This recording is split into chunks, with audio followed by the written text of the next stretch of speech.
봅시다. 아, 채점을 못했구나. 답 찍었어. 아, 이렇게 썼구나. 숫자로. 네. 쓰다가 귀찮아져가지고 이렇게 바꿨어. 아니 근데 이렇게 하라는 거였어. 애초에 쌤이 말하는 게. 이렇게 하라는 거였어.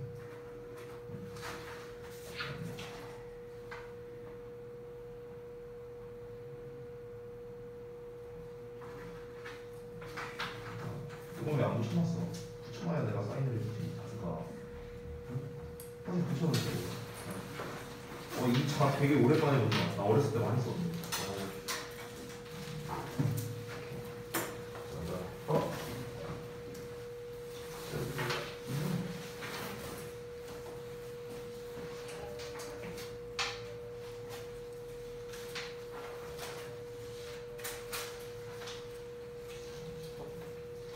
잘 모르겠는 건 체크를 해놓으셔야 되고요. 알겠죠? 이거 그때 설명해줬었는데. 5성분에 대한 예시. 이게 5성분이잖아요. 여기가. 이 예시 3개, 15개. 5성분의 종류와 개념. 여기. 여기 다 나왔잖아. 5성분의 종류. 주어, 서술어, 목적어, 보어, 수식어 5개. 개념. 짝. 됐지? 다시 할 수 있죠, 이제?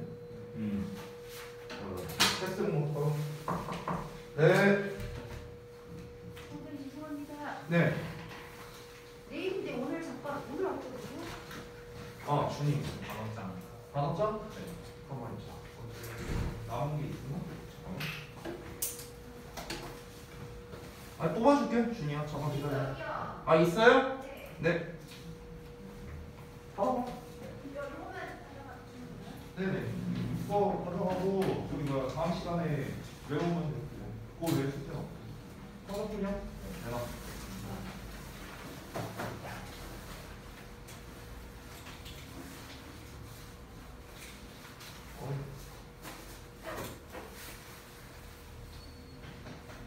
회장님, 이거 소독 복사 좀 부탁드리겠습니다.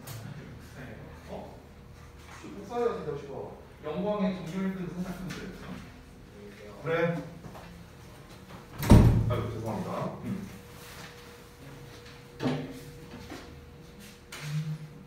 뭐 이거 왜 그러고 있어?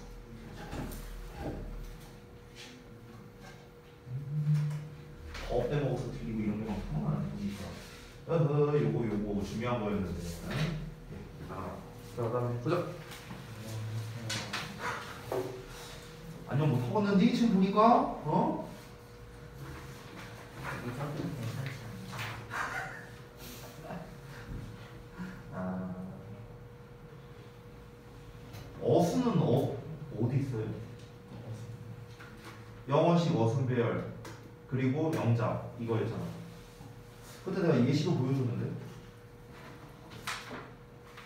예시로 그때 보여줬잖아. 주어 동사 수식어하고 주어 동사 수식어 이게 어순이잖아. 영어식 어순. 그리고 이거에 맞춰서 장문하는 거잖아. 이렇게. 영어에다 무슨 쓰는 거예요? 순서 위에다 쓰고. 아니. 아니 내가 지난번에 샘플을 보여줬잖아요. 아저씨들아. 이걸 왜 또 이제 와서 물어보고 있어. 응?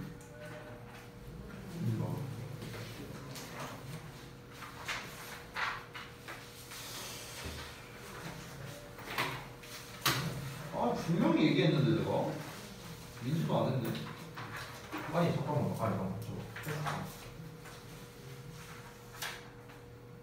아니 아무들아 가만히 있어. 아니 여러분들아 지난 시간에 내가 수업 말미에 얘기했었는데 이거에 맞춰서 반드시 해달라고. 응? 한글에 구문문사 켰죠? 그러면 지금 주어, 목적어, 부사, 수식어, 목적격 보어, 동사 이 순서로 돼 있죠. 지금 여기 위에 보면 이게 영어식 어순 맞아요? 아니잖아. 그럼 어떻게 해야 돼? 이게 영어식 어순으로 재배열한 거 아니에요? 그리고 이거에 맞춰서 자문을 하라고. he, 주어가 그는이잖아. 그는.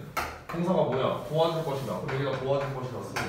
목적어 뭐야? 그 어린이가 쓰고. 길을 건너는 것을 이게 목적 길을 건너는 것을 쓰고 안전하게 여기다 쓰고 이렇게 하라고 지난 시간에 얘기해줬어.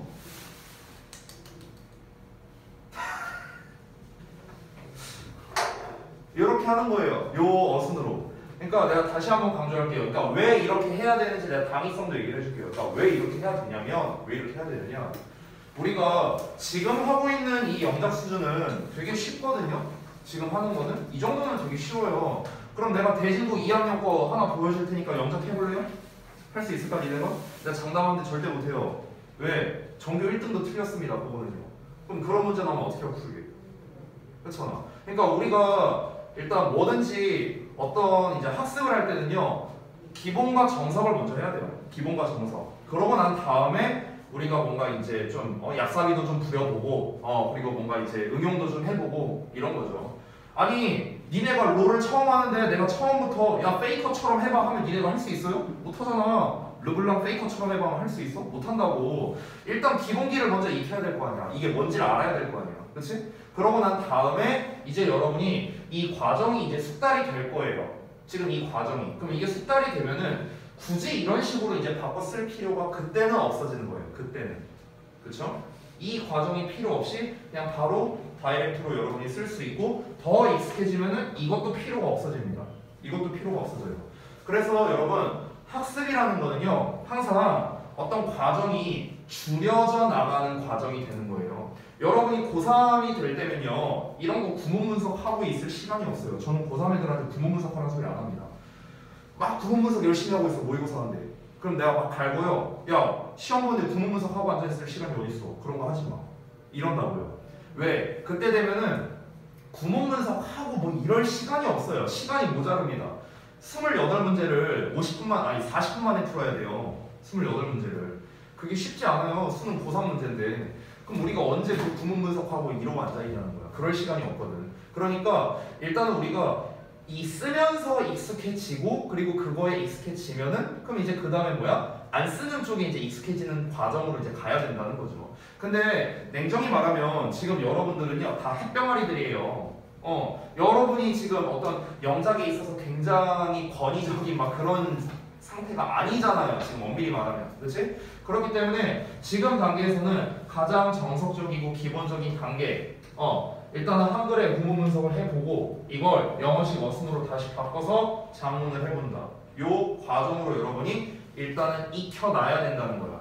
그래야만 여러분이 어려운 부분에 대해서도 어느 정도 대처가 가능하다는 거예요. 아시겠죠? 자, 이 정도는 충분히 당위성을 말씀드렸다 생각합니다. 그러니까 내가 한 번 더 얘기하는데 작문을 할 때는 반드시 요 3단 과정을 거쳐서 여러분이 하셨으면 좋겠어요. 알겠지? 됐죠? 자, 제가 개인적으로요 똑같은 얘기 또 하는 거는 굉장히 싫어하거든요. 근데 여러분이 잘 이해를 못했을까봐 한 번 더 얘기했는데 설마 2번 얘기했는데 이해를 못하진 않았겠죠? 됐죠? 알겠습니다. 자, 데일리 테스트에 대한 뭐 피드백은 뭐 별건 없을 것 같고 그냥 이제 중요한 것만 몇 가지 찝으면서 넘어갈게요. 자, 첫 번째는 목적어, 목적격 보어, 오형식 구조가 나왔다는 건데 자, 제일 중요한 거. 이 목적어와 목적격 보어는 전에도 말했다시피 주어, 동사 관계이다 라는 거. 이게 중요하다고 했었어. 그래서 이 둘을 주어처럼 얘를 동사처럼 해석했을 때 그 어린이가 길을 건너가 하면은 말이 자연스럽죠. 그러니까 목적어, 목적격 보어, 관계이다 라고 할 수 있겠습니다. 문법적인 특징으로 보자면 여기 help라는 녀석이 나왔기 때문에 우리가 목적격 보어 자리에는 동사 원형이나 투부정사를 쓴다. 뭐 요 정도가 되겠습니다. 자, 그 다음에 두 번째. 여러분이 항상 이 보어가 나올 때마다 이제 헷갈리는 경우가 많은데 다시 한번 보어라는 녀석은 어떤 상태를 의미한다라고 보시면 돼요. 주격 보어는 주어의 상태를, 목적격 보어는 목적어의 상태를 말하는 게 바로 보어라는 녀석이란 말이야. 우리가 흔히 정말 쉬운 예문이 그냥 단순하게 she is pretty라고 해. 그럼 그녀가 예쁘다라고 해석을 하지만 여기서 이 pretty라는 보어는 그녀가 예쁜 상태이다라는 걸 말하는 거예요. 예쁜 상태, 어떤 상태를 말하는 거야.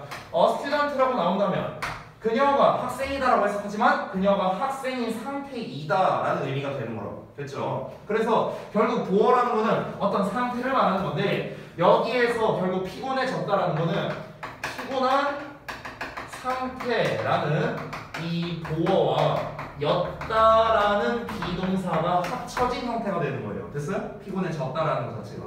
그래서 여기서 뭐뭐해졌다라는 표현이 바로 여기에 나와 있는 get이 되는 거고, 우리가 get이라든가 또는 뭐 become이라든가 grow라든가 이런 표현들이 있는데, 이런 표현들이 전부 다 뭐뭐해지다라고 해석이 돼요. 뭐뭐해지다. 그래서 여기에서 got이라는 동사, 이게 뭐뭐해졌다. 그 다음에 피곤한, 여러분이 너무나 잘 알고 있는 tired가 보호가 되는 거죠.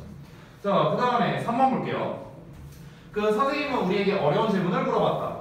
얘 같은 경우는 보통 우리가 여기에 뭐뭐에게 뭐뭐를 나와 있으니까 보통 이렇게 표시를 많이 할 겁니다. 여러분이.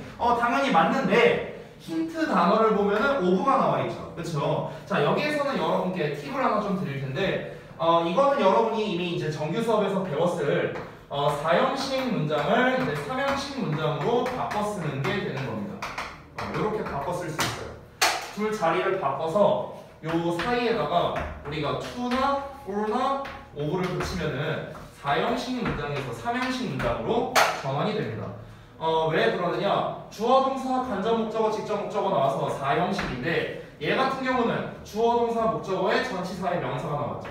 자, 지난번에 이제 제가 얘기를 했는지 모르겠는데, 전치사의 명사는 무조건 수식어라고 생각하면 편해요. 수식어. 그럼 얘가 없다고 생각해도 된다고. 수식어는 없어도 되는 말이에요.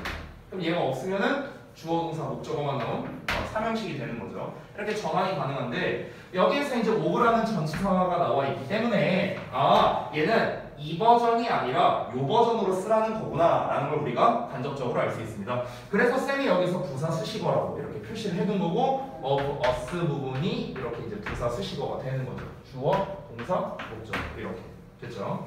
자, 그 다음에 4번 이어서 볼게요. 그는 그의 사촌이 그의 기타를 치는 것을 허락했다. 자, 사촌이 기타를 치다. 사촌이 기타 치다. 얘가 뭐뭐하다. 주어 동사처럼 해석이 되니까 오형식 구조가 되는 거예요. 목적어, 목적격, 보어. 그리고 여기서 또 하나 말해줄게. 바로 let이라는 녀석이 나왔는데, 얘가 바로 허락하다라는 뜻이 있습니다. 우리가 흔히 알고 있는 allow라는 단어가 있죠. 얘랑 거의 비슷한 뜻이라고 생각하면 돼요.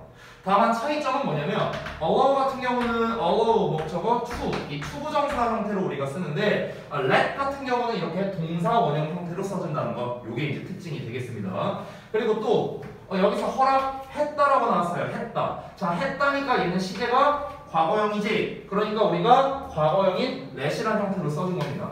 let은 3단 변화가 똑같아요. 현재 과거, 과거 분사가. 만약에 얘가 현재였다면 he가 3인칭 단수니까 s를 붙여줘야겠지. 됐어? 근데 이제 현재가 아니잖아. 했다니까 과거잖아요. 그래서 let이라는 형태로 써준 겁니다. 됐죠? 자, 그 다음에 5번 보겠습니다. 여러분이 그 어떤 이제 교과서나 이런 걸 보다 보면은 이 코테이션, 이 큰 덩표가 나와 있는 패턴을 되게 많이 보게 될 거야. 이 큰 덩표가 나와 있으면요, 그냥 이 덩어리가 목적어라고 생각하면 아주 편합니다. 자, 그래서 그녀가 말했다. 그리고 이 네모가로라고 말했다. 네모가로를 말했다. 이렇게 되는 거야. 그래서 목적어가 되는 거고, 네모가로 안쪽을 살펴보면 나는 내 남동생에게 이 필통을 줄 것이다. 그냥 정석적으로 사형식으로 나온 거죠. 그렇죠? 그래서 안쪽을 살펴봐도 역시나 I will give 주어 동사 나왔고, my brother 간접 목적어 나왔고, expense case 직접 목적어 나왔다. 영어식 어순으로 쓴다면 주어, 동사, 간접 목적어, 직접 목적어, 수식어. 그래서 주어, 동사, 간접 목적어, 직접 목적어, 수식어 요 순서대로 나왔다라는 것도 확인할 수 있겠죠. 자, 그 다음 두 번째 페이지로 넘어갈게요.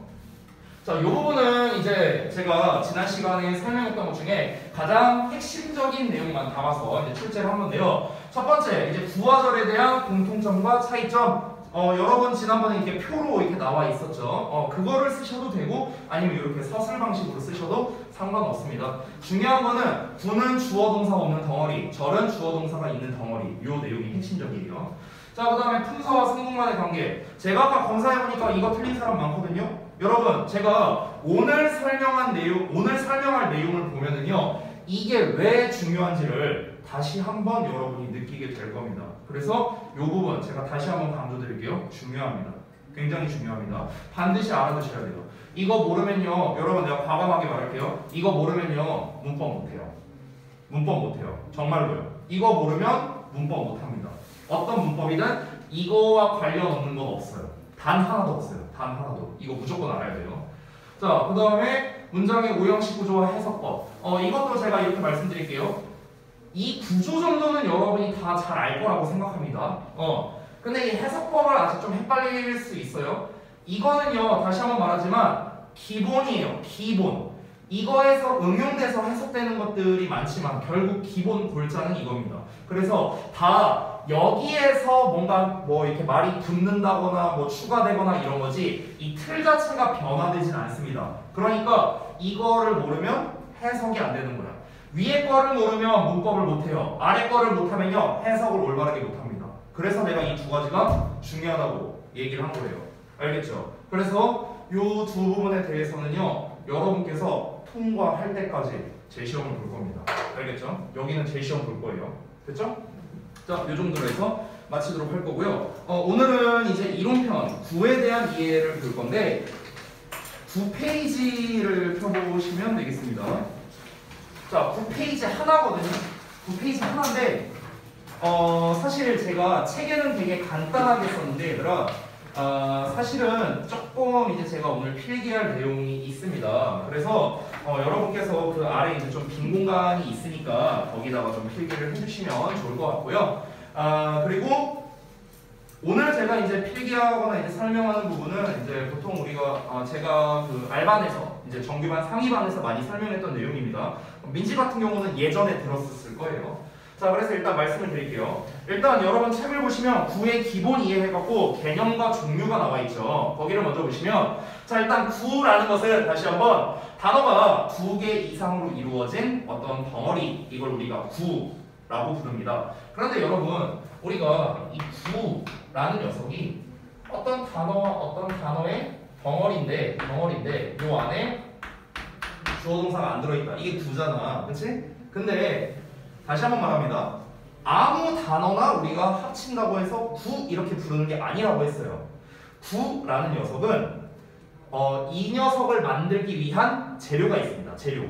9를 만들기 위한 재료가 있어요. 어떤 특정한 재료를 이용해서 요놈과 요놈을 결합하면 우리가 9라고 부르자. 이런 법칙이 있다는 거야. 됐어? 자, 그러면 9를 만드는 데 있어서 여러 재료가 있는데 그 재료 대표적인 걸 2개만 말해줄게요. 자, 첫 번째가 뭐냐면 바로 전치사입니다. 전치사. 이게 첫 번째. 두 번째가 뭐냐면 준동사라는 녀석이에요. 준동사. 이 두 가지를 배워볼 건데 자, 거기에 제가 그 유닛 2의 제목을 보면은 9의 기본 이해 준동사 이렇게 쓰여 있죠. 제목을 보면요. 그래서 일단 오늘은 준동사라는 녀석에 대한 메인을 좀 먼저 배워볼 거고요. 전치사에 대해서는 좀 부수적으로 제가 설명을 드리겠습니다. 자, 9에는 종류가 총 4가지가 있는데 책에 보면 나와 있습니다. 명사구, 형용사구, 동사구, 부사구 이렇게 4가지가 있습니다. 자, 이게 무슨 말이냐? 예를 들어서 써볼게. 만약에 쌤이 뭐 in the rain 뭐 이렇게 썼어. 그럼 얘를 보면은 우리 지난번에 언어의 단위에 대해서 배워봤어요.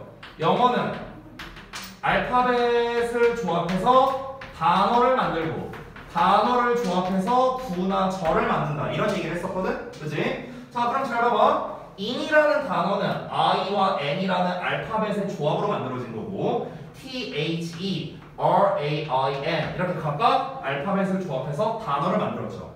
자, 이번에는 어떻습니까? 단어가 나왔는데 여기에 전치사라는 이 단어와 또 rain이라는 명사가 합쳐져서 이 덩어리는 9가 된 거예요. 9. 됐어요? 단어가 모여서 9가 된 거다. 근데 얘는 전치사고 얘는 명사야. 하나씩 보면은. 근데 이 덩어리, 즉 9는 뭐냐는 거야. 이 9는요 부사의 역할을 하기 때문에 우리가 부사구 이렇게 부른다는 겁니다. 다시 한번. 얘는 전치사, 얘는 명사야. 따로따로 보면. 근데 합쳐서 보면은 우리가 부사의 역할을 하기 때문에 부사구. 그냥 이렇게 명칭을 부른다는 거예요. 이 종류가 몇 개 있다? 4개가 있다는 거야. 덩어리가 명사 역할하면 명사구. 덩어리가 형용사 역할하면 형용사구. 됐어요? 덩어리가 동사 역할하면 동사구. 부사 역할하면 부사구. 이렇게 부르는 겁니다. 이해들 되셨나요? 오케이. 자, 그러면은 본격적으로 준동사라는 녀석에 대해서 한번 알아볼 건데, 자, 잠깐 봅시다. 여러분 우리가 이제 언어라는 거는 결국에는 이제 커뮤니케이션을 위한 수단이잖아요, 그렇지? 근데 이 커뮤니케이션을 하는 데 있어서 가장 핵심적인 품사가 뭘까요? 동사예요. 동사. 왜? 사실 우리가 명사나 형용사나 이런 애들은 없어도 어느 정도 소통이 되거든요. 어느 정도는. 근데 동사는 없으면 소통이 안 돼요. 동사는 없으면 소통이 안 돼요. 내가 막 예를 들어서 이랬어. 내가 막 민지한테 금민지 너 오늘 뭐 이렇게만 말하면 오늘 모르잖아. 근데 여기서 이제 여러분은 나의 어떤 말투로 판단을 할 수밖에 없는 거죠. 왠지 막 갈구는 것 같은데 이러면서. 근데 내가 이럴 수도 있거든. 야 너 오늘 왜 이렇게 예뻐? 이럴 수도 있는 거야. 마음에 없는 소리 하기가 힘드네요. 아무튼간 그렇다고. 그러니까 우리가 이 동사라는 게 없으면은 전달에 굉장히 제한이 생길 수밖에 없어. 결국 바꿔 말하면 우리가 핵심은 동사라는 거예요. 전달에서. 그러다 보니까 이 동사에는 굉장히 중요한, 전달에 있어서 굉장히 중요한 특징들이 많이 있어. 중요한 특징들. 그래서 이 동사라는 게 그렇게 전달에서 중요한 요소들을 많이 담고 있으니까 이 녀석을 떼서 새로운 집단을 만들었어요. 동사의 특성을 쏙쏙쏙쏙 빼와갖고 새로운 집단을 만들어서 좀 유용하게 써먹자. 커뮤니케이션에서 좀 유용하게 써먹자. 그래서 새로운 집단을 만들었는데 그게 바로 무엇이냐? 제목에 나와 있는 준동사라는 녀석이야. 준동사. 여러분이 앞으로 영어 문법을 공부하다 보면은 준이라는 말을 되게 많이 보게 될 거야. 예를 들어 준동사, 준사역동사, 준부정어 이런 용어들을 듣게 될 텐데 그때마다 나오는 준이라는 단어는 전부 다 비슷하다라는 뜻이라고 생각하면 돼. 알겠니? 준은 비슷하다야. 비슷하다. 준동사, 동사랑 비슷하다. 준사역동사, 사역동사랑 비슷하다. 준부정어, 부정어랑 비슷하다. 됐어? 다 비슷하다라는 뜻이야.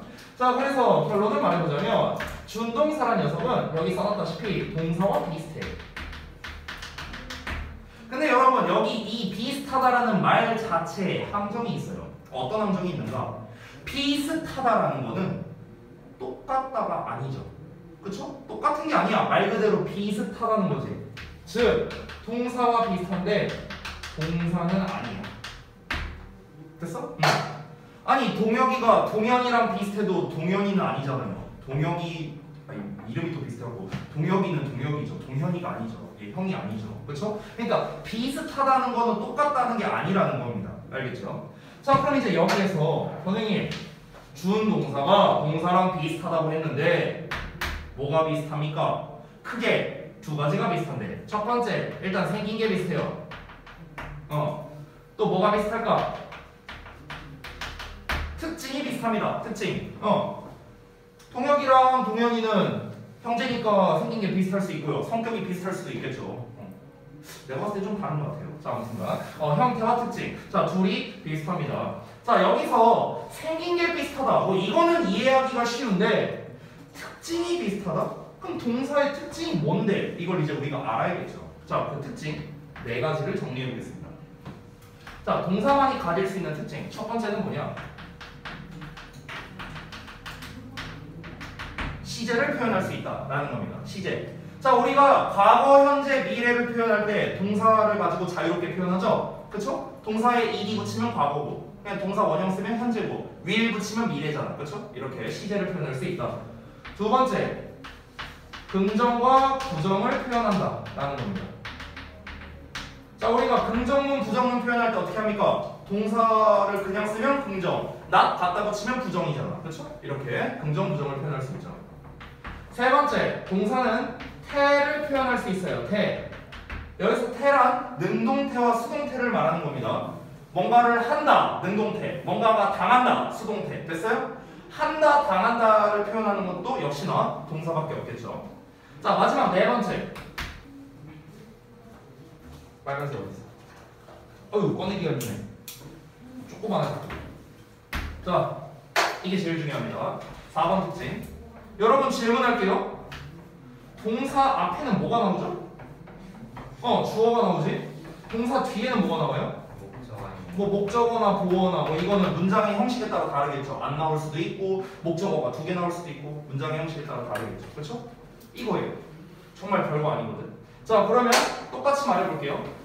우리가 지금 배우고자 하는 준동사란 녀석은 동사는 아니지만 동사와 비슷한 특징을 가지고 있는데 준동사도 시제를 표현할 수 있고요. 준동사도 긍정, 부정을 표현할 수 있고요. 준동사도 태를 표현할 수 있고요. 준동사도 앞에 주어가 오고 준동사도 뒤에 목적어나 보어가 온다고요. 됐어요? 됐어? 이런 특징이 똑같다는 겁니다. 그래서 이 준동사라는 녀석이 굉장히 중요한데 자 그래서 이 준동사라는 녀석의 종류가 대체 뭐가 있냐 세 가지가 있는데 이 세 가지는 전부 다 여러분이 학습하면서 아마 한 번쯤은 들어봤던 녀석들입니다. 하나씩 볼게요. 자, 첫 번째가 바로 부정사입니다. 부정사. 두 번째 동명사가 있고요. 세 번째 분사라는 녀석이 있습니다. 됐죠? 여러분이 다 이미 알고 있는 녀석들이고요. 자, 이걸 조금 더 세분화해 보면은 이 부정사에는 투 부정사, 여러분이 제일 많이 들어본 거죠. 그리고 원형 부정사라는 녀석이 있고요. 동명사는 한 종류밖에 없습니다. 그리고 분사도 두 종류 있죠. 이건 너무 쉬운 거. 무슨 분사, 무슨 분사? 현재 분사, 과거 분사. 그렇지. 현재 분사, 과거 분사. 이렇게 두 종류가 있습니다. 자, 그래서 종류를 다 써봤는데 여러분이 아마 뭐 원형 부정사 정도 제외하고는 아마 다 한 번쯤은 들어본 녀석들일 거라 생각을 합니다. 자, 그러면은 제가 다시 한번 말씀드리면 투부정사, 원형 부정사, 동명사, 현재 분사, 과거 분사 얘네들은 전부 다 동사랑 비슷하지만 동사가 아닙니다. 내가 이 얘기를 한 5번 했거든요. 지금 왜? 중요하다는 거예요. 이게 고3까지도 시험에 나와요. 이 내용이 고3 수능까지도 시험에 나옵니다. 너무나 중요한 개념이라서 제가 여러 번 얘기하는 겁니다.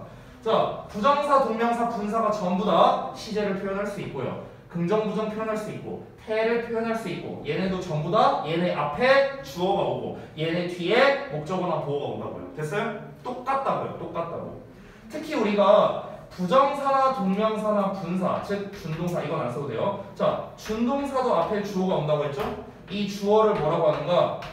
의미상 주어라고 부릅니다. 들어보셨나요? 의미상의 주어? 들어봤죠? 의미상의 주어란 무엇이냐? 얘네의 주어를 의미상 주어라 부르는 거야. 알겠지?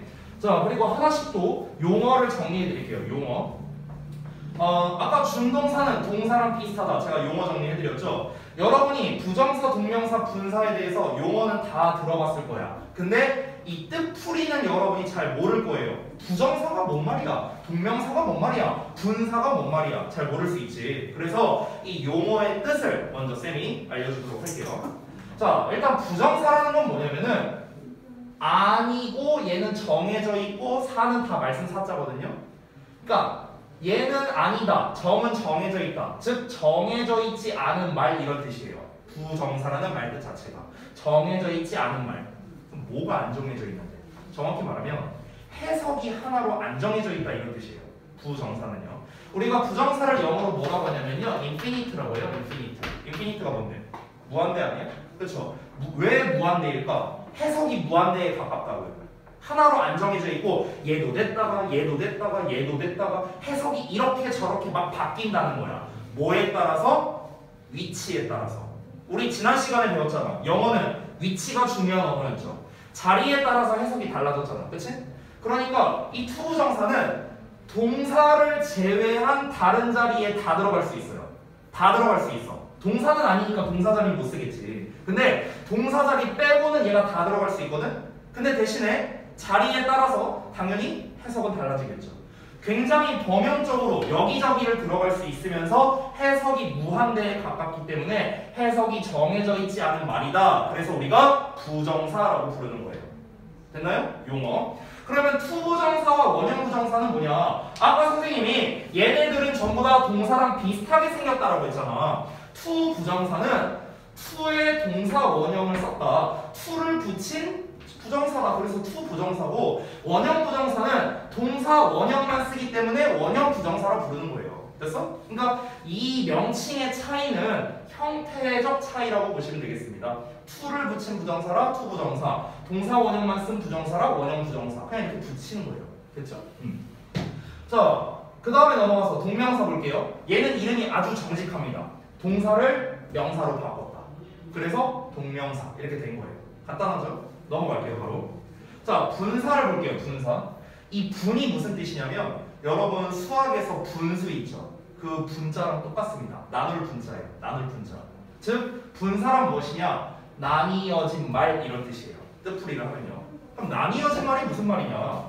애초에 준동사라는 거는 동사에서 따서 만들어진 거잖아요. 그렇죠? 그래서 동사에서 파생되어 나뉘어진 말 이런 뜻이 되는 거예요. 그래서 우리가 분사라고 부릅니다. 분사를 영어로 뭐라고 하냐면요, participle이라고 하거든요. participle. 여기에 part라는 말 보여요? part가 뭐야? 부분이잖아. 부분. 됐어요? 그러니까 부분으로 쪼개진 말이다 해서 participle 이렇게 부르는 거예요. 그래서 우리가 과거는 영어로 past라고 하죠. 그래서 past participle 이걸 줄여서 우리가 pp라고 부르는 겁니다.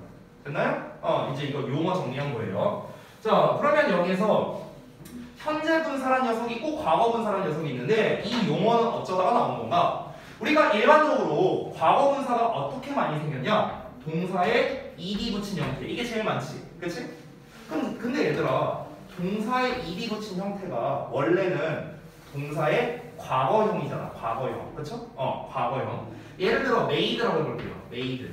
그럼 made는 과거형 동사일 수도 있지만 과거 분사일 수도 있잖아요. 생긴 게 똑같죠. 그쵸? 그래서 이 언어학자들이 이름을 만들 때 어떻게 만들었냐? 야, 얘가 지금 과거형 동사일 수도 있지만 분사일 수도 있잖아. 아, 그러면 얘는 과거형이랑 똑같이 생긴 분사니까 과거 분사라고 하자. 이렇게 이름 지은 거예요.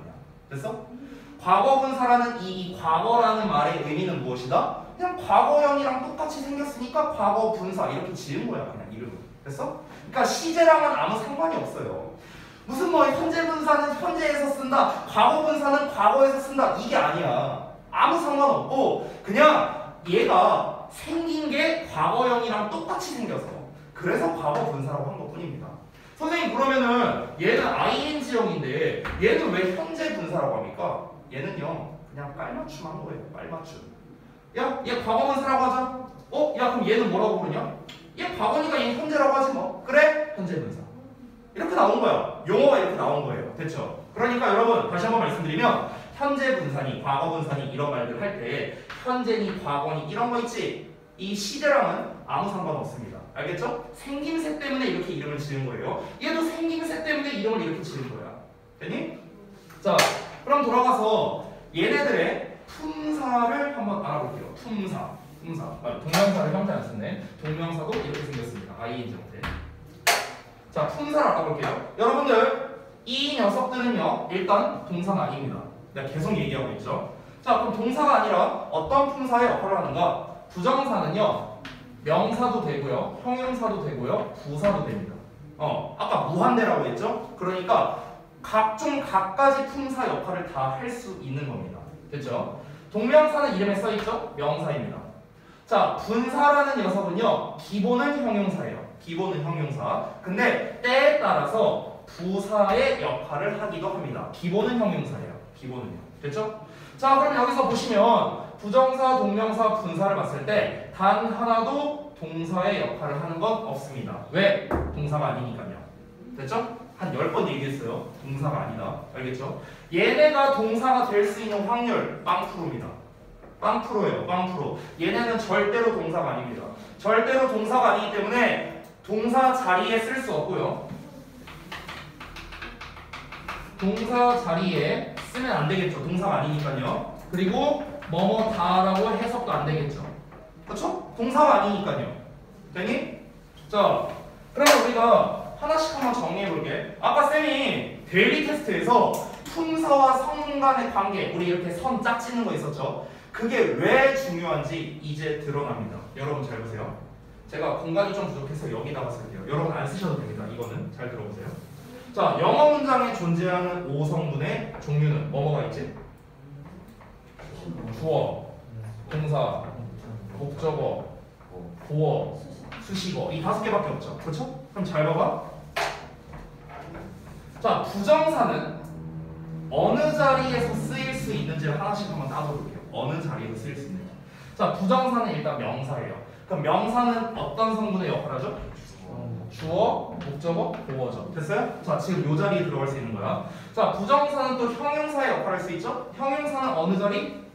보어, 수식어죠. 그렇죠? 자, 부정사는 또 부사 역할을 할 수 있습니다. 그럼 어느 자리? 수식어 자리. 됐습니까? 제가 아까 전에 어떤 얘기를 했냐면 야, 부정사는 동사 자리 빼곤 다 들어갈 수 있어. 내가 이렇게 얘기했거든? 지금 봐봐요. 동사 자리 빼고 다 들어갈 수 있죠. 됐나요? 그러니까 부정사는 무한대라는 거야. 동사 자리 빼고 다 쓸 수 있으니까. 그리고 요 자리에 따라서 해석이 다 다릅니다. 다 달라요. 됐어? 그래서 무한대가 되는 거고. 자, 동명사는 어떨까? 명사니까 주어, 목적어, 보호 자리에 들어가겠네요. 그렇죠? 자, 마지막으로 분사는 어떨까? 분사는 형용사니까 보어, 수식어. 부사로 쓰인다면 수식어. 이렇게 되겠네요. 됐어요? 제가 이렇게 체크를 했습니다. 그러면 지금 선생님이 이렇게 체크한 부분이 전부 다 뭡니까? 준동사가 들어갈 수 있는 자리고요. 그 자리마다 전부 다 해석이 다릅니다. 전부 다 해석이 달라요. 됐어? 자, 그래서 여러분 이 준동사라는 녀석이 이렇게 쓰임새가 굉장히 많다라는 겁니다. 동사 빼고는 다 쓰일 수 있으니까요. 됐나요? 이렇게 많이 쓰이는데 이게 안 중요하겠어요? 당연히 엄청 중요할 수밖에 없겠죠. 지금 보면은 실제로 준동사가 보어나 수식어 자리에서 상당히 많이 쓰인다는 것을 확인할 수 있습니다. 영어 문장이 왜 길어지냐면요. 우리가 영어 문장을 보면 주어, 동사, 목적어, 목적격, 보어 5형식이라고 해봤자 4개밖에 안 들어가. 근데 영어를 실제로 보면 엄청 길어. 그럼 왜 길어지느냐? 수식어를 얼마나 많이 쓰느냐 이런 거에 따라서 길어지는 거거든요. 기본적으로. 근데 이 수식어 자리에 뭘 쓰느냐? 우리가 허접하게 뭐 yesterday, tomorrow 이런 것만 쓰는 게 아니야. 바로 뭐야? 이 준동사를 활용하기 때문에 그런 거야. 준동사. 벌써 수식어만 4개를 쓸 수 있잖아. 얘네가. 그렇죠? 그러니까 영어 문장이 길어지는 겁니다. 이런 이유 때문에요. 자, 그럼 이제 여기까지 해서 이제 제가 기본적인 건 다 말씀드렸고 이제 마지막으로 얘네들의 해석을 말씀드릴 건데 해석 부분은요. 제가 여러분 교재의 표에 써놨습니다. 거기를 보시면 9페이지에 준동사 맵 해갖고 이렇게 아래 나와 있죠. 지금 제가 열심히 여러분께 필기해 드린 내용이 다 나와 있습니다. 그래서 거기에 각각 명사로 쓰일 때, 형용사로 쓰일 때, 부사로 쓰일 때, 원형부정사, 동명사, 현재분사, 과거분사 전부 다 해석이 쓰여 있습니다. 그러면 어떻습니까? 이 준동사 맵도 당연히 중요하겠죠. 그렇죠? 여러분 우리가 이 이론표현 교재를 갖고 공부를 하면서요. 이렇게 제가 표로 그려놓은 것들이 되게 많거든요. 그냥 표로 그린 거는요. 여러분 죄송한데요. 그냥 다 외워야 된다고 생각하시면 돼요. 알겠죠? 지금 제가 이걸 뭔가를 보고 썼을까요? 저 아무것도 안 보고 썼습니다. 저는 어떻게 썼을까요? 저는 외워서 쓴 거예요. 이거를 예전부터 외워서. 그리고 어떤 이제 저의 어떤 개인적인 그런 스킬을 기반으로 해서 저는 필기를 한 겁니다. 됐어요? 여러분이 안 보고 똑같이 이렇게 쓸 줄 알 정도가 돼야 된다는 거예요. 그만큼 중요하다는 거죠. 자, 그러면은 지금 이제 우리가 기본적인 건 다 봤는데 우리가 지금 배우고자 하는 건요, 여러분 오해하지 마세요. 우리는 지금 준동사라는 문법을 배우려고 하는 게 아니에요. 우리는 어쨌든 지금 라이팅을 기준으로 하고 있고요. 얘네를 어디에다가 써야 돼? 그래서 해석이 어떻게 돼? 우린 이걸 기준으로 지금 배우고 있는 겁니다. 그래서 아까 얘네가 어느 자리에 들어가는지를 보여드린 거죠. 그리고 우리가 지금 배우는 거는 구에 대한 이해예요. 구에 대한 이해. 준동사 파트가 아니란 말이야. 자, 다시 한번 말할게요. 구라는 녀석은 주어 동사가 없는 덩어리였습니다. 덩어리. 우린 지금 그걸 배우고 있었어요. 그러면 그거랑 준동사랑 대체 뭔 상관인데? 뭔 상관이냐? 예를 들어 내가 주어 자리에 뭐이라고 봤었어. 그럼 이건 뭡니까? 주어가. 단어로 나오죠. 단어. 그렇죠? 근데 지금 주어 자리에 부정사도 쓸 수 있고 동명사도 쓸 수 있죠. 둘 다 명사니까요. 그렇죠? 그럼 예를 들어서 내가 부정사를 쓴다면요. 예를 들어 이렇게 썼어요. to, here, then 이렇게 썼어. 그러면은 얘를 살짝 분석해 볼게. to의 동사 원형 나왔어. 이 녀석은 지금 부정사입니다. 근데 아까 전에 제가 말한 특징. 부정사도 뒤에 목적어나 보어 받을 수 있다. 아까 얘기했죠. 그렇죠? 그럼 이 then의 정체는 뭐야? 부정사의 목적어예요. 됐어? 부정사의 목적어야. 목적어니까 해석은 똑같아. 을을 붙여 해석하면 돼. 그것들을 듣는 거. 됐어? 그것들을 듣는 것은 이렇게 되겠죠. 주어니까 은는이가 붙여서. 여기까지 됐어? 그럼 이 덩어리를 봐봐. 단어 하나, 둘, 세 개야. 근데 주어 동사가 들어있지는 않아요. 그렇죠? 다시 한번 말합니다. 투부정사는 동사가 아니에요. 됐어요? 그러니까 주어 동사가 들어있지 않습니다. 주어 동사가 없는데 세 단어가 나왔어. 그럼 뭐야? 구가 되는 거죠. 됐어?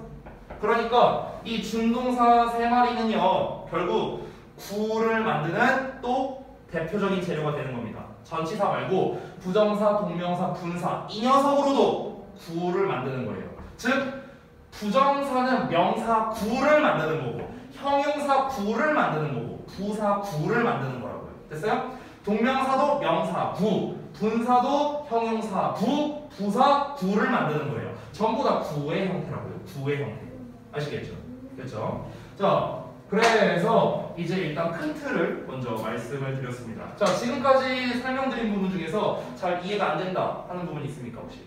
없습니까? 원형부사에서 원형 부정사가 동사 원형인데 동사가 아니라고 하셨잖아요. 네, 생긴 거는 동사 원형이라고. 왜냐면은 잘 봐봐. 생긴 건 동사잖아. 생긴 거. 근데 생긴 건 동사인데 동사는 아니에요. 다시 한번. 원형 부정사는 부정사입니다. 부정사. 동사가 아니에요. 생긴 게 동사랑 완전히 똑같을 뿐입니다. 쌍둥이야. 생긴 건 완전 똑같아. 하지만 둘은 다르잖아요. 됐어? 그렇게 생각하면 됩니다. 얘는 생긴 거는 동사랑 완전 똑같이 생겼지만 실제로는 동사가 아닙니다.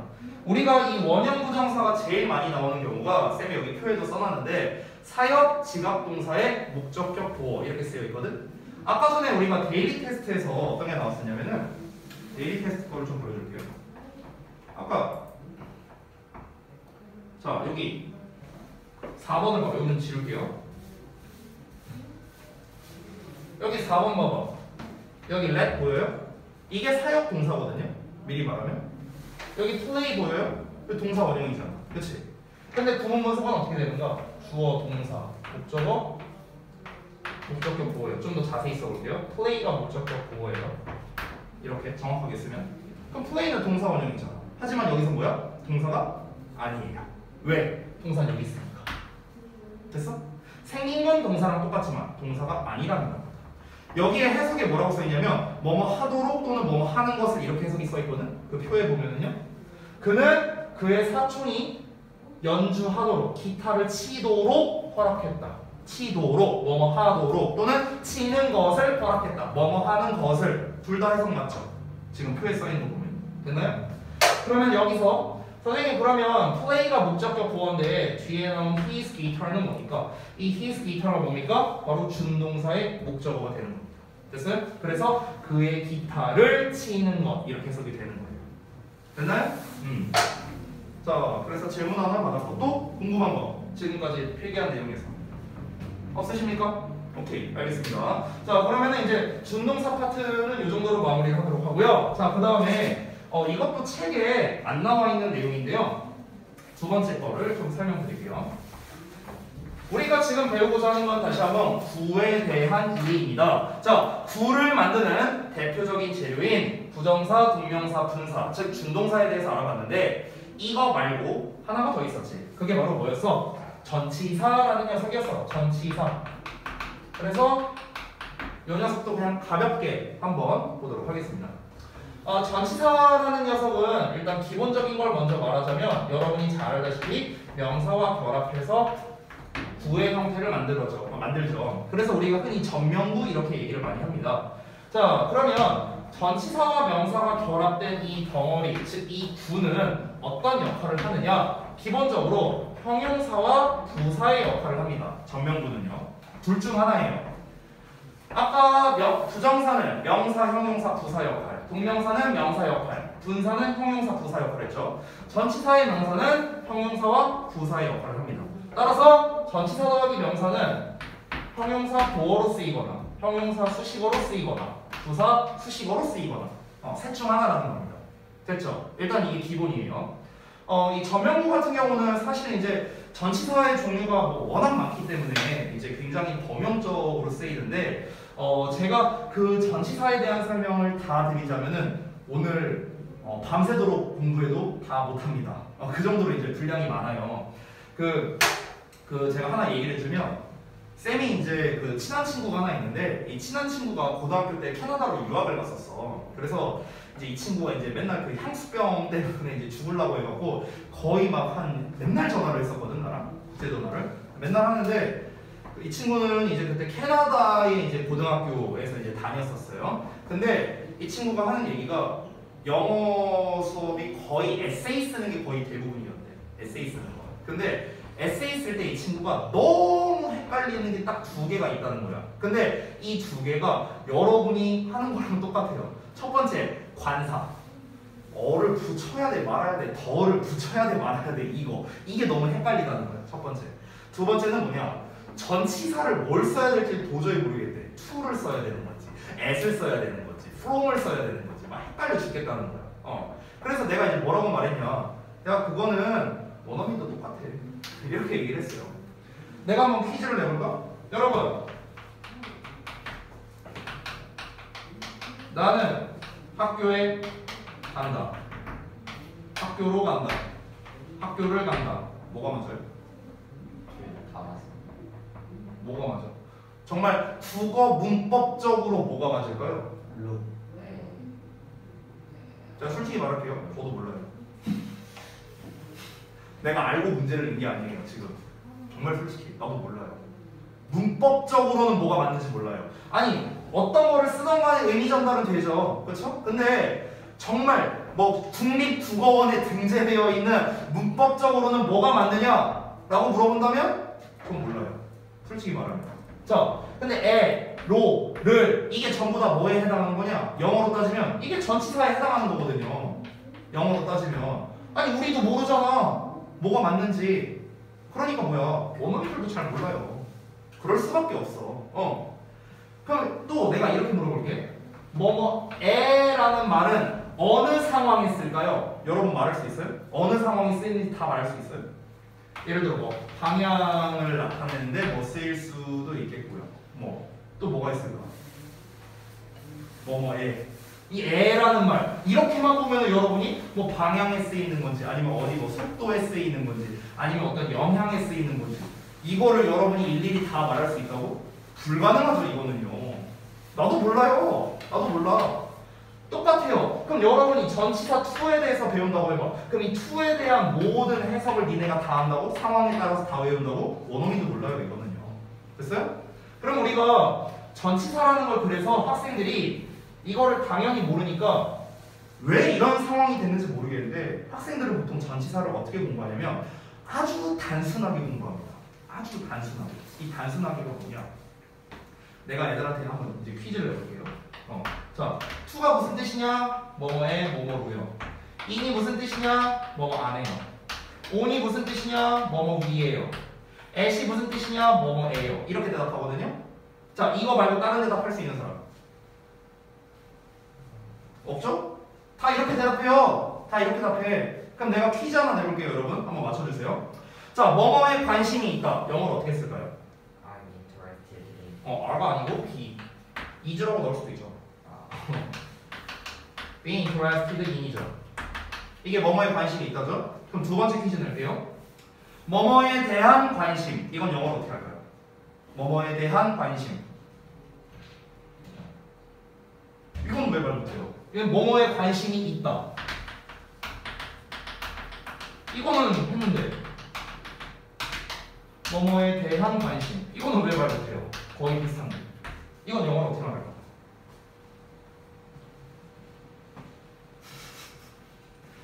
여러분은 이거를요, 그러니까 그냥 뭉탱이로 외운 거야, 뭉탱이로. 그냥 하도 많이 들은 거야, 하도 많이 들은 거. 그냥 니네 뇌 속에 입력이 된 거야. 뭐뭐에 관심이 있다, be interested in. 그냥 이렇게 그냥 입력이 된 거야, 여러분. 마치 이런 거랑 똑같아.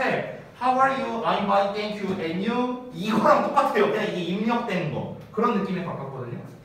이거를 물어봤을 때, 내가 어제 오마중 수업할 때 이걸 똑같은 질문했거든요. 한 친구가 이렇게 대답하더라고.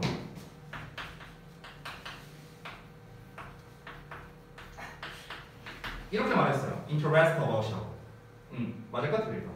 틀립니다. 이렇게 써야 맞아요. 이렇게 써야 맞아요. interest in.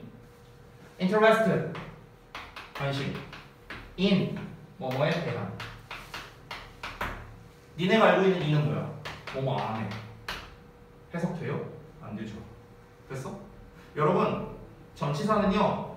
여러분이 지금까지 배워왔던 1대1 대응으로 외우는 게 아닙니다. 그게 아니에요.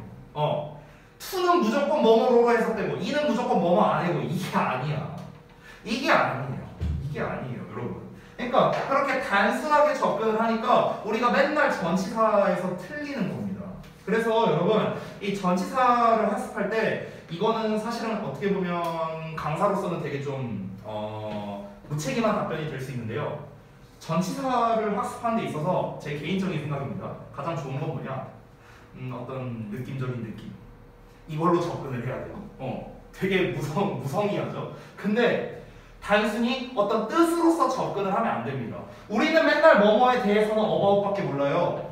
근데 뭐뭐에 대해서가 어바웃만이냐? 아니요. on으로도 그렇게 쓸 수 있어요. in으로도 쓸 수 있고요. as로도 쓸 수 있고 of로도 쓸 수 있고 for로도 쓸 수 있어요. 이게 전부 다 뭐뭐에 대해서가 있습니다. 그러면은 우리가 과연 어떤 상황에 뭐뭐에 대해서를 얘로 쓸 건지 얘로 쓸 건지 얘로 쓸 건지 어떻게 알아요? 그걸 일일이 외운다고요? 불가능해요. 그건 타일러도 불가능해요. 여러분 그래서 이 전치사라는 거는요. 여러분 다시 한번 말씀드리지만 단순한 해석으로는 접근하지 마세요. 절대 불가능합니다. 그러면 전치사는 대체 우리가 이 전면부를 학습할 때 어떻게 학습을 해야 되는가? 기본적인 거는 이미 너네가 다 잘 알고 있기 때문에 그건 세상 공부할 필요가 없겠죠. with가 뭐뭐와 함께 또는 뭐뭐를 가지고 이거 모르는 사람 없잖아. 그치? 그러니까 그런 기본적인 거는 굳이 학습할 필요가 없어요. 이미 알고 있으니까.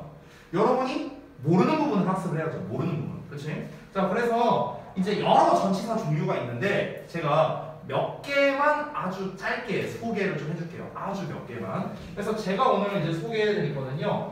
at, on, in 시리즈 이거를 하나 이제 소개를 해드릴 거고요. 그리고 또 하나는 on, above, over라는 요 단어 딱 요 정도만 알려줄게요. 이거 말고도 엄청 많죠 전치사는. 근데 아까 말했지? 그거 다 하려고 하면 오늘 밤새도 못해요. 그래서 그냥 여러분이 좀 몇 가지 헷갈려하는 것만 좀 모아갖고 이제 몇 개만 써봤고 이 녀석들의 느낌을 그림으로서 제가 좀 표현을 해줄게요. 그림으로서. 그러니까 그거를 한번 알아보겠습니다. 자, 일단은 잠깐 쉬는 시간 가졌다가 이어서 이걸 설명드릴게요.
하버.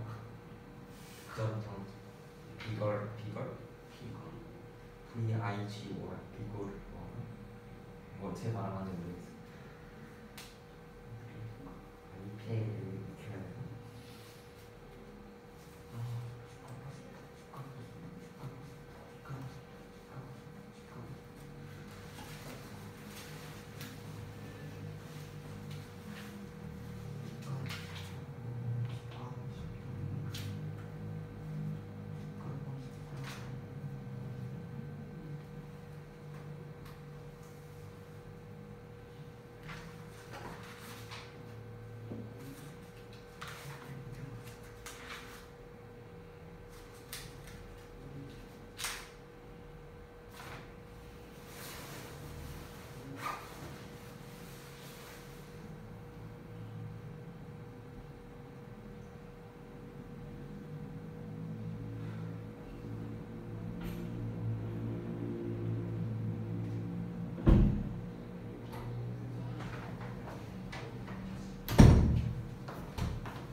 아이고 먹었어.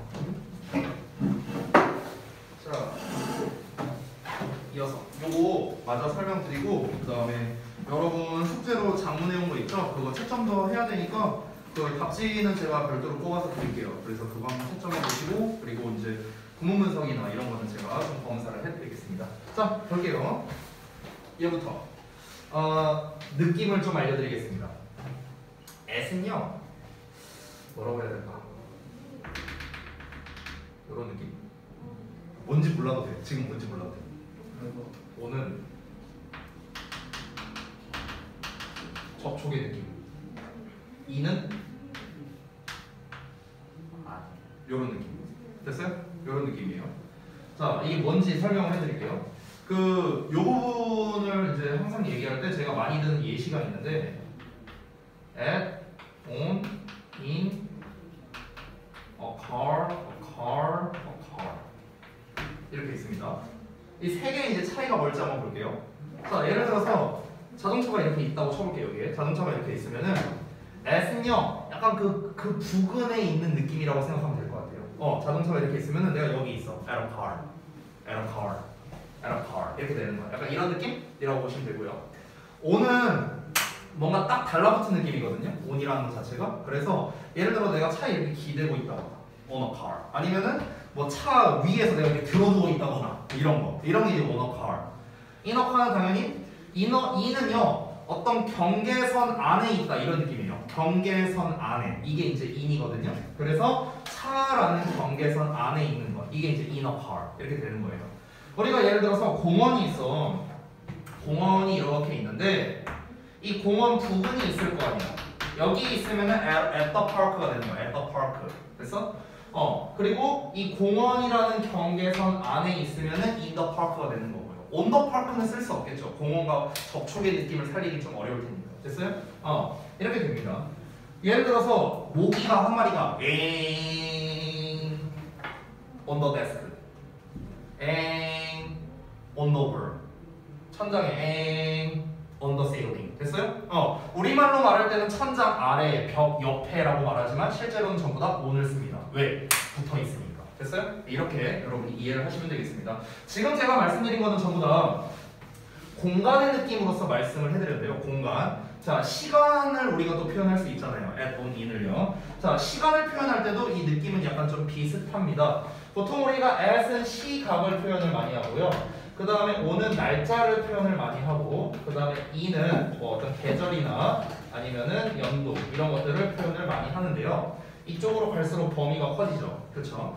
자, 여기에서도 in이라는 거는 1년이라는 경계선 안쪽을 표현하는 거기 때문에 이 안에 있는 뭐 월, 1월, 2월, 3월, 4월이라든가 아니면은 봄, 여름, 가을, 겨울이라든가 이런 이 테두리 안에 있는 거를 말하는 거기 때문에 우리가 보통 in을 많이 쓰는 거고 at 같은 경우는 이제 조금 비교적 구체적인 시각, 몇 시, 몇 분 이런 거를 말할 때 보통 at을 쓰고요.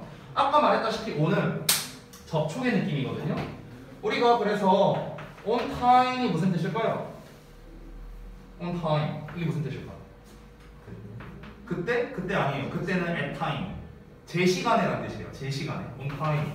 제 시간에라는 거는 딱 맞게 왔다는 거죠. 그러니까 접촉. 딱 맞게 온 거야. 딱 맞게. 됐어? 이런 느낌이야. at은 뭔가 정확하게 딱 이게 아니라 그냥 대충 그쯤 이런 느낌이거든요. 그래서 방금 전에 말했던 at time 있죠. at time. at time은 그냥 그때 이런 의미가 되는 거야. 그때. 그때라는 게 어때요? 아주 정확한 시간은 모르는 거죠. 그냥 대충 그쯤 이런 느낌이라고 보시면 됩니다. 됐죠? 그래서 우리가 흔히 크리스마스라고 말할 때 on 크리스마스라고 하거든요. 왜 on을 쓰느냐? 크리스마스 딱 그때 이런 느낌이라서 그래요. 됐어? 그래서 on은 붙어있다라는 느낌으로서 여러분이 접근하면 좀 더 잘 이해가 될 거예요. on을 제가 지금 2번 썼잖아요. 그래서 on이라는 거에 대해서 조금 더 말씀드리면 우리가 예를 들어 여러분 depend라는 단어 알고 계신가요? depend? 이게 무슨 뜻이야? 의지하다, 의존하다 이거죠? 보통 depend는 on이랑 함께 많이 쓰여요. depend on 이렇게 많이 쓰입니다. 이게 뭐뭐에 의존하다 이렇게 해석을 하는데요. 여러분 의존한다라는 거는요. 내가 말을 약간 바꿔볼게. 이렇게 써도 되나? 똑같은 말이죠. 나 너한테 기대고 싶어. 그럼 이 기대고 싶다는 게 진짜 기대고 싶다는 게 아니라 의존하고 싶다라는 말이겠죠. 자 여러분 기대려면 어떻게 해야 돼요? 붙어야 돼요. 됐어? 그래서 오늘 쓰는 거예요. 됐죠? 그러니까 이제 이런 식으로 여러분이 좀 이해를 하시면은 좀 더 이제 전치사를 좀 더 포괄적으로 여러분이 볼 수 있을 것 같습니다. 단순하게 위에니까 on이다 이게 아니에요. 뭔가 어떤 딱 달라붙고 접촉의 느낌이니까 on을 쓰는 거구나. 어떤 경계면 안에 있는 느낌이니까 in을 쓰는 거구나. 이런 느낌으로서 여러분이 좀 접근을 하면 좋을 것 같고요. 자, 이 세 가지도 좀 보겠습니다. on, above, over. 자, 이 세 가지의 공통점은 전부 다 위에라는 의미를 가지고 있는데요. 이 그림으로 쓰던 표현을 해주자면, 자, 이렇게 테이블이 만약에 이렇게 있어요. 그러면 on은 아까 말했다시피 접촉, 이게 on이고요. above는 허경영입니다. 공중부양이고요. 그 다음에 over는 이런 느낌이에요. 콩을 쓴 느낌. 됐어? 우리가 보통 저기 멀리를 말할 때 over there라고 이제 표현을 많이 하죠. 왜 그러냐? 엄청 멀리 있다는 걸 표현하기 위해서 보통 이제 옛날에는 건물이나 이런 게 많이 없었으니까 대부분 멀리 있는 걸 표현할 때는 산을 기준으로 얘기를 했어요. 산 이렇게 건너가죠. 됐어? 그 정도로 멀리 있다라는 걸 표현하기 위해서 over there라는 표현을 쓰는 거고요. 우리가 이제 또 예를 들어 한강이 이렇게 있어. 자, 한강 위에 한강 다리가 있죠? 그럼 한강 위에 한강 다리를 말할 때 한강 위에를 말할 거 아니야. 그때도 우리가 over the Han River 이렇게 표현합니다. 왜냐면 한강 위에 다리가 이렇게 있으니까요. 됐나요? 그러니까 이런 느낌이라고 보시면 돼요. above는 아까 말했다시피 둥둥 떠 있는 공중부양 느낌이거든요. 그러니까 예를 들어 내 머리 위에 달이 떠 있다. 그럼 above my head 이런 식으로 표현하는 거야. 달이 둥둥둥 이렇게 떠 있는 느낌으로서. 됐어요? 그래서 이 위에라는 전부 다 의미를 가지고 있지만 접촉이냐, 공중부양이냐, 포물선이냐에 따라서 이렇게 쓰는 표현이 좀 다르다라는 거 이것도 참고적으로 알아두시면 되겠습니다. 제가 이제 그 챕터 2 2회차에 해당하는 우리 135제 영작 부분은요. 사실 준동사 파트는 제가 이제 거의 안 넣었습니다. 대부분은 전치사와 명사를 이제 가지고 좀 영작하는 쪽을 이제 많이 넣었으니까요. 그 부분을 여러분이 좀 연습을 해보시면 좋을 것 같습니다. 자, 그래서 일단 이론 편은 여기서 마치도록 하고요. 이제 남은 시간 동안 여러분이 숙제해온 거를 채점을 하고 그 다음에 이제 저한테 검사, 첨삭을 받고 그리고 이제 챕터 2 부분을 한번 해볼 겁니다. 숙제를 좀 미리 말씀을 드릴게요. 숙제는 10페이지 개념 테스트 이 부분을 여러분이 해오시면 되겠고요. 그 다음에 135제는 2회차 분량, 즉 55번까지입니다. 6페이지예요. 55번까지 여러분이 숙제를 해보시면 됩니다. 자, 이거는 미리 말씀드린 거고, 여러분 채점하셔야 되니까 그 채점할 답지를 제가 좀 뽑아드릴게요. 잠시만요.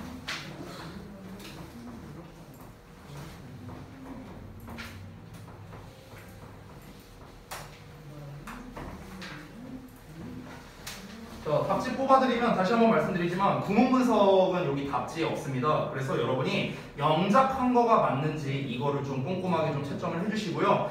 구문 분석은 제가 직접 돌아다니면서 채점을 해드리겠습니다. 잠시만요.